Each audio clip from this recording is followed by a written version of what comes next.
Well, hey guys, what's going on? Welcome back to another video. If you're new here, my name is Erica and I make art. And for the month of May, my art is all about mermaids. And if by chance you happen to stumble across my channel and don't know what MerMay is, it's a challenge that the artist Tom Bancroft started a few years ago, and it is basically a challenge where he puts out a prompt list for the month of May. There's a prompt for every day of the month, and you just draw a mermaid and post it on social media.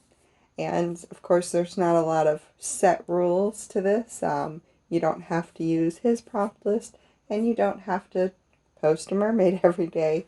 It's just for fun, really, because why else would you do it except for fun? They're mermaids. Mermaids are supposed to be fun. So this month I am playing along with this challenge, and I did go ahead and I did do my own prompt list, and I want to shout out to Tremor's art. She is following along with my prompt list, and she does digital art, and I will leave a link to her channel. She has a YouTube channel, and she also has an Instagram, and I will leave a link to both of those in the description part of this video if you want to go check out what she's doing. She's been putting out a prompt every day, and her artwork's amazing, so definitely go check her out. And also, Harriet at my fan Winia's studio, she is also participating in my prompt list, and she is putting out videos. She does traditional art, watercolor mostly, from MerMay, and she is also narrating Hans Christian Andersen's The Little Mermaid in each of her little videos as she's going along, so that's been a lot of fun listening to that. So yeah, if you'd like to go check out the artwork that she's creating over there, I will have a link to her information down in the description of this video as well. And also, Anya at Anya's Dreams on Instagram. She does not have a YouTube, but she does have an Instagram. She's doing a few of the prompts from my list too, and she did Galaxy today, and it turned out really cute. So I will also have a link to her Instagram if you would like to go check out the piece of art that she's done today.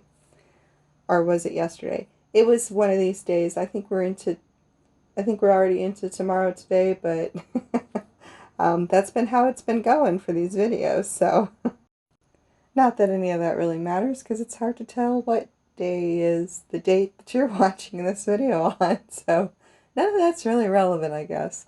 But anyway, the actual day that this piece of art was done was May 16th.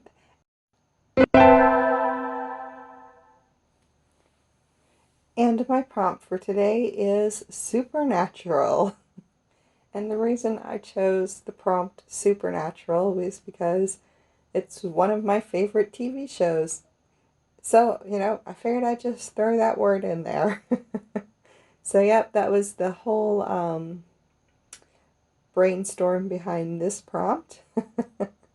And for this prompt, I decided I was going to do a mermaid that's just kind of hiding down in the depths of the ocean, and she happened to stumble across some ghost fish. So, yeah, I wanted to do some like glowy type of fish for this, and I thought it would be fun to just kind of make her look a little bit nervous, a little bit scared, like she's not really sure what's going around. Maybe she doesn't usually go down that far into the depths of the ocean, and she just happened to end up down there, and then it got dark, and then all these strange fish that she'd never seen before showed up, and and yeah, so this is what I came up with.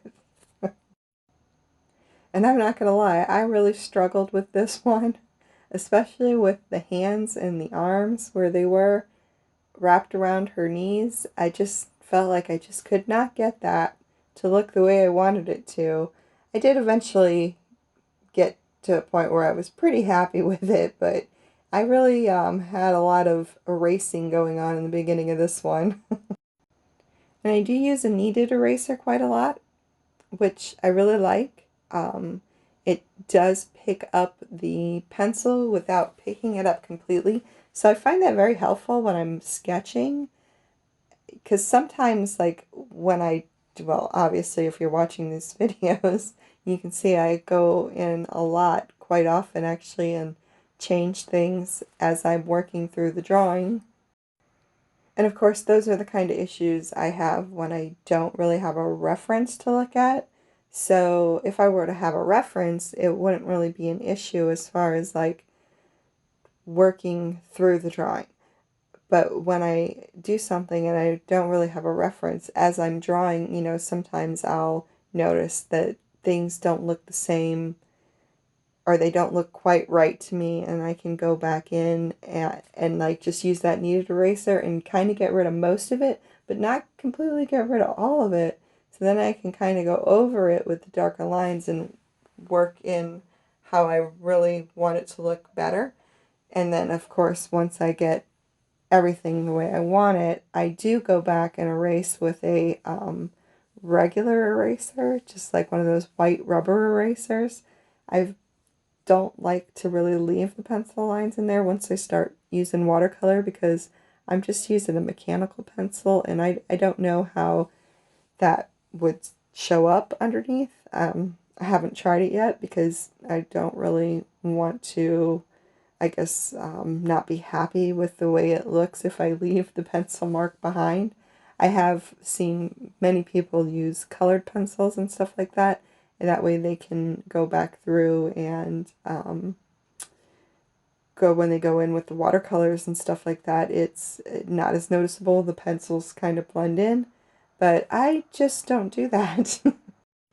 But I might try that when MerMay's over, and I have a little more time to work on these pieces, because I feel like just it's more comfortable for me to just use the mechanical pencil, the lead pencil, and erase my markers instead of trying to use something new. Because I think that, yeah, the watercolors were pretty much, they're new. I'm trying to use them new.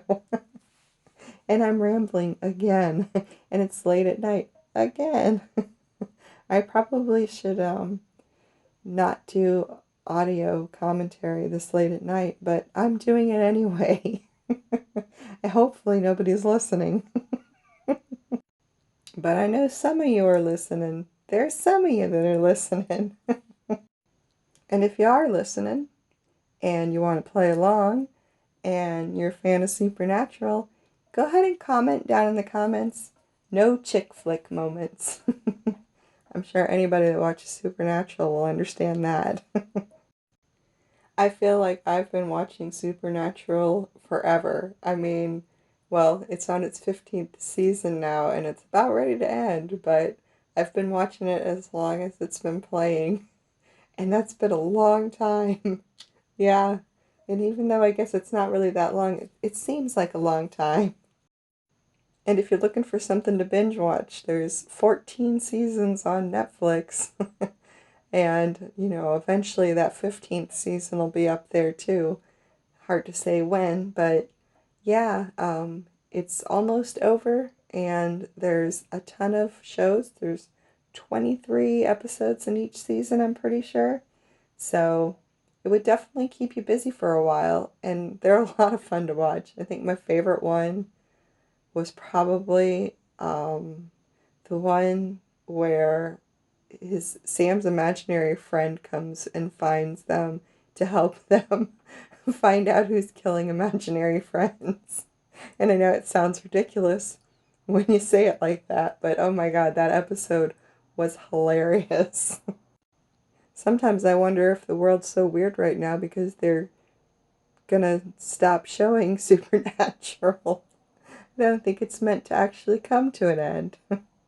No, I don't think that's true, but it's funny to think about. But I guess back to the painting. So yeah, I wanted to do these little glowy, ghostly fish, and I used some pearlescent Coliro watercolor to give them kind of a glowy look. So like when they shift in the light, they have a little bit of a flop to them, and I believe it's a blue pearl.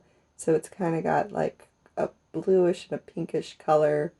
And I started by first putting a thin coat of the pearlescent or the metallic watercolor down like around the fish, the whole fish, but also like around the fish too, so it would look like it's coming off of the fish. And then I went back and put it heavier on the fish's body, so it looked like the body had a heavier glow to it. And then I went back with the white jelly pen, the Uni-Ball Signo white pen, which there are links to everything I used in the description of this video. And I just outline the little fish to get rid of that black outline and kind of give them a glowy look. And unfortunately, I lose the end of this video.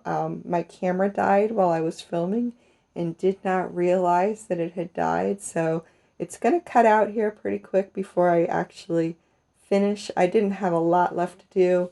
Mostly just some highlighting on her body and her tail and stuff like that. But yeah, unfortunately, I wasn't paying attention and my camera died.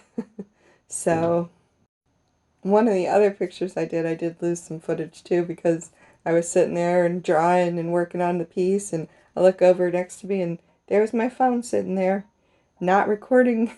I forget, I think that was the rose quartz one that I lost it on. But anyway, thank you guys so much if you've watched till the end of this video, and a big shout out to all my subscribers. You guys are awesome and you rock, and I appreciate you so much. And I will talk to everybody in tomorrow's video. So have a great evening or day or morning, wherever you are. All right, love you guys. Bye.